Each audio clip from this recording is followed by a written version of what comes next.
Everyone, TS Patriot here with some gameplay footage of the Elder Scrolls Online beta.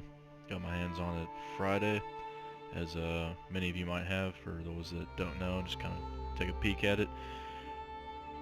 So far right now, there's, I'll do a run through of the characters real quick, what they have. Obviously you can choose male or female, as with any Elder Scrolls game. You can kind of preview what your veteran gear is going to look like for the race and class you are. Typically when you change it, as you can tell, the veteran gear will also change. That's kind of a cool feature they have with it. But anyways, there's 3 alliances. You have the Daggerfall Covenant, Aldmeri Dominion, and the Ebonheart Pact. And it's pretty simple to see what races are in each covenant. As you can see, the 3 here are part of the Daggerfall Covenant. And these all races from any Elder Scrolls game are available, except for the Imperial, which I believe you have to pre-order to get access to. But as you can see, if I try to choose a race of a different alliance, it'll automatically switch for you. Now, a thing to keep in mind if you are trying to do party-based gameplay, it's possible if you're in different alliances. However, it is not. It's going to be pretty hard because you're all going to start in each alliance, has a central zone that they typically start in. Each race will start in a different section, but they all will eventually meet up in the same zone after doing the initial storyline quests. So if you are big on parties and guilds and things like that, you're going to typically want with your friends to be in the same alliance. It'll be a lot easier and possible in most cases. But anyways, that's a little bit there. The 4 classes available right now are the Dragon Knight, which is basically going to be your tank. You know, just typically, it's pretty much in the name what it does. Sorcerer, obviously, magic-based skills. Nightblade, obviously, going to be for faster attacking, dexterity, whatever you want to call it, stamina. Daggers, bows, and then there's the Templar, which is like your healer class. All their abilities for the class will be based on healing and light damage and burn damage and such. But that's pretty much it. Customization's pretty broad. You can make your guy buffy, you can make him fat, thin, you know, whatever you're going for. Face, same way. You got a heroic for a wider face, and you know, etc, etc. Choose the voice. You know, pretty much any customization you're going to see from an Elder Scrolls game is obviously going to be with this. So, go back now. Now, the character I'm currently playing as is a Templar, also a Nord. So we'll get right into it, and I'll show you how the abilities are kind of broken down for classes and race.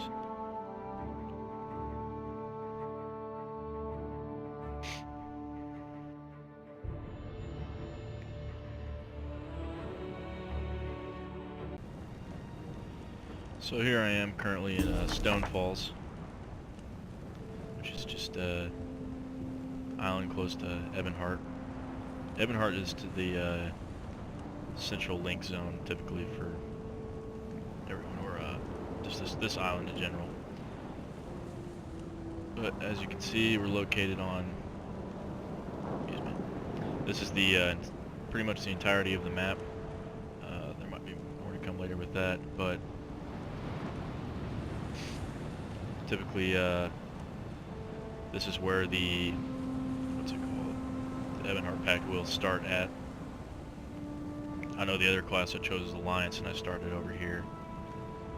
So just like I said, with the whole party feature, you'll typically want to be of the same alliance, so you can start in the same zones or areas. Enough of that. As you can see, it has the what you'd expect from any Elder Scrolls game is a compass, which, you know, for the most part, it might seem like it'd be a pain in the ass, but it really was pretty simple to use. But this little arrow marker on the right side of my screen is just showing where my party member is at. So that just kind of help you find your party members. It's a little bit of a nuisance, but it keeps the screen from being cluttered to see who's in your party. And as you can see on the top left, all the people in my party. So we'll get down to it. You got your typical inventory screen. See all your gear. There's a couple new added things. Is the shoulder pads is an equipable item, and then a waist belt. Everything else you'll typically expect from a Elder Scrolls game. There's some rings. You can wear 2 rings actually this time around, which is nice. You can also have a quick swap like you'd see in most MMOs. So that's what we got there. Now on the character screen, this is where each time you level up you'll get a point to put into any of the following sections or attributes. So that's pretty much the same as an Elder Scroll game. So it's kind of nice that they kept that pretty simple. Alright, here's a breakdown of the class. So I'm a Templar currently, and within the Templar there's 3 classes for that. And each class is a little bit different. Right now I'm using the Restoring Light class, which is pretty much, as you can see here, heals nearby wounded ally, heals nearby allies. It's pretty much just a healing class all the way through, and then you have some passive abilities down here. But it's kind of up to you to break down how you want. This is for more just flame damage abilities, and this is for if you're trying to typically melee. It's got some melee damage abilities here. So within each group that you choose, the classes kind of help there to be more freedom of movement for how you want to design your character. I was designing mine towards a healer for my party, so that's why I've been going through the restoration. And then here you have a section for each type of weapon. Once again, it just allows for more customization to see how you want to be. I wanted to be a healer but also be able to deal some damage, so I've been going up in the two-handed section. And once you completely level up a skill by using it, you can then adapt that skill to a different, there's like 2 paths you can choose. Like for this skill, it was, I think it was Cleave was the initial one, and then I leveled it all the way up and I was able to put a skill point into it to change it to Brawler, which has just, once again, just more freedom of movement. Once again, you have your passive abilities, but pretty much for any type of weapon selection, they're going to have different things. Then you have, as always, your light, medium, heavy armor, so you can set that up how you want. World sections is for, I believe that's for towards the end game and PvP and such. Then you have whatever guild you're in, you have abilities for that. And then you have your racial skills that you can go up, which each race obviously has a different skill. And then just your regular Elder Scrolls experience, just crafting skills you can add perks into. Everything requires 1 skill point to do, even when adapting skills. Some quests will give you skill points, or you have to find 3 sky shards total to get a skill point. Which they're pretty easy to find, the big glowing blue thing. So that's a breakdown of the skills. And then here you have your journal, which is just like any journal in Elder Scrolls, and thank God they sorted for each zone where each quest is, and then you have your guild quests. You can simply just activate one by selecting it and then following what they tell you to do, and then it'll show up on your compass as a white solid arrow instead of the black solid arrows, which are just possible. Group tab, basically your party tab. You can select which role that'll be highlighted, so you can, your party can easily tell who's going to do what. Contacts, basically a friends list. And then you have your guild, which is what it is. I mean, everybody has to know what a guild is by this point of MMOs being out that long. Just a roster of who's on the guild, and then you can see the ranks. Rank, and then what a rank allows to happen. So the Alliance tab just kind of shows what bonuses you're getting, who the Emperor is, how bonus that's giving you, and what actually is going on, who's winning the war for the Cyrodiil.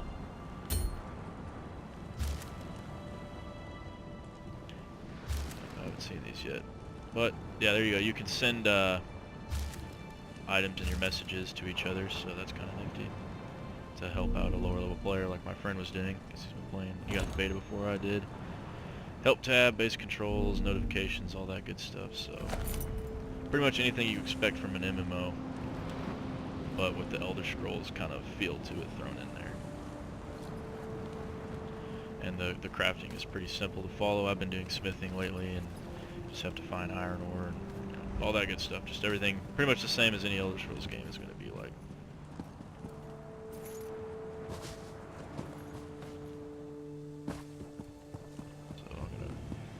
do this quest, kind of show you guys what the combat looks like a little bit. This video is not really going to show too much. I'm just trying to show you all the features the game has after I get into a little bit of combat. Then I'll just show you how the crafting kind of is, just show you the smithing I've been working on. I won't show you everything, obviously. Oh, also, when you're looking at the map, there's way shrines, they're called, that you can, they're basically the teleport points to, or where you will revive at if you're above level 6. So, like right here, the map will tell you what, you know, each, what's there, what you can do, all that good stuff. So it's basically like any MMO map or any Elder Scrolls map, just kind of combined. There's the arrow indicator of my party member over there.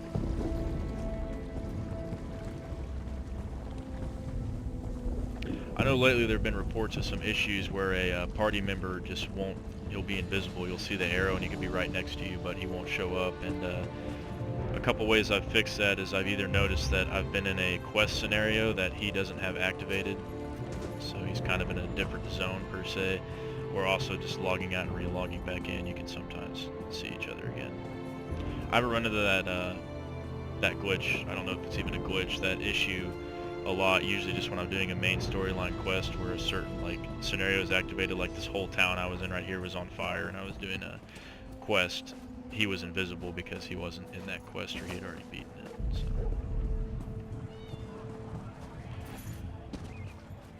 I need a break. But I mean, so far I've had a good time with the game. Like I said, it has pretty much the entirety Elder Scrolls feel to it with Greetings. the MMO aspect added on.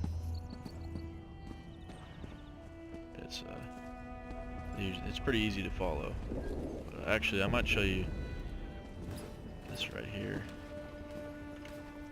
Here's a blacksmithing station. There'll be like an alchemy station or a cooking station. Pretty much any of the skills you had seen in the Elder Scrolls game will be here.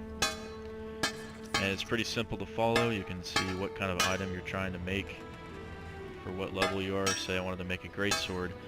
It'll show you the level of it down here, you know, damage value, all that. And in the iron ingot section, if you have more, you can see how it says you can use 5 to 11. So say I was a higher level, but I couldn't make the next material up, like per se steel, which requires metalworking too. I could crank that all the way up, and then see I got a level 14 iron greatsword. And down here, the style, that is basically, as you can see, the style each class, what it looks like for them. When you first start, you only be able to make your style, and the style metals you can buy from the NPC near any crafting station. But you have to learn the styles to unlock, you know, you can learn a style to unlock what it looks like. So say I'm a Nord, but I like something else, then throw that style up.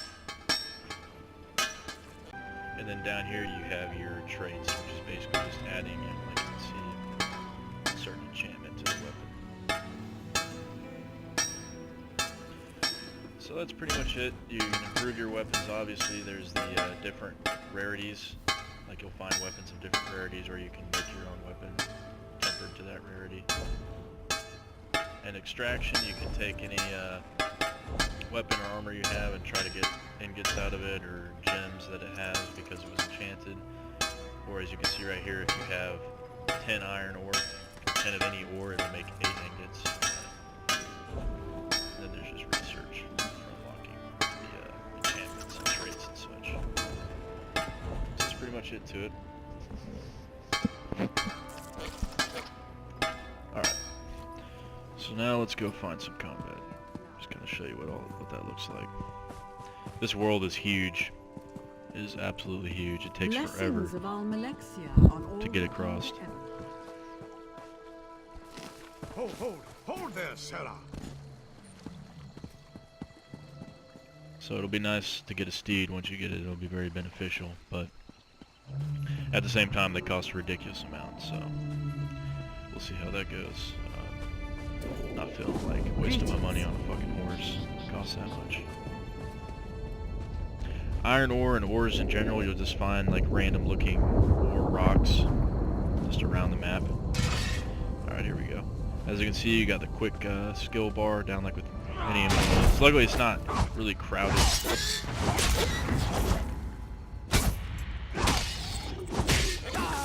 When enemies are doing heavy attacks like that, you can stun them, which is kind of nice. There's much to do. So I mean, yeah, it's pretty much the same. You can block, you can bash your block, do a power attack. Pretty much any of the Elder Scrolls specifics. And you can do first person, which is awesome. I love that about the Elder Scrolls games so much. It's a little harder to find things around the map, but at the same time it adds the epicness. I guess there's some weather coming right now. You can kind of hear it.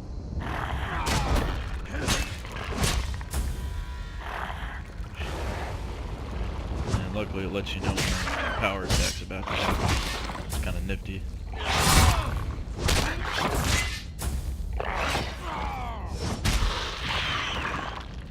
So yeah, there you have it. Pretty much the same combat as you're going to expect from Elder Scrolls with the added abilities and such.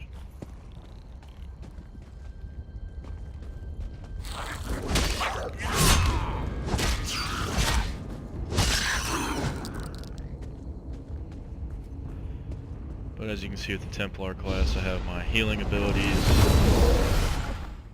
and then I also have the abilities because of my weapon.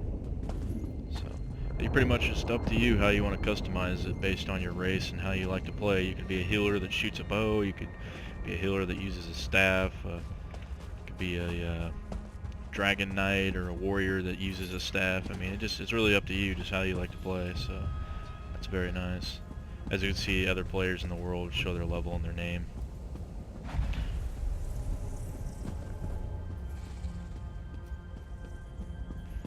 But that's about it to it right now. Just running around doing quests in the beta, trying to level up and see what it's all about, trying to discover cool things, get the good gear. Wait till the game comes out, which is going to suck now that I've actually played it. I was trying to not even play the beta, so I didn't get too excited for it, but I'm really looking forward to it. The game seems pretty awesome. So It's a grim road, isn't it? see, same Some old Elder spirits to Scrolls call no dialogue, names. everything's fully voiced, which is great.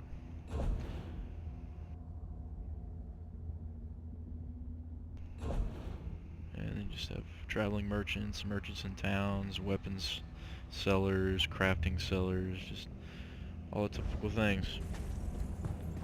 I keep saying that a lot, but it really is. I mean, it has a really great Elder Scrolls feel to it, so there's not really much to talk about that is necessarily new besides the broadness of the map and the added MMO elements.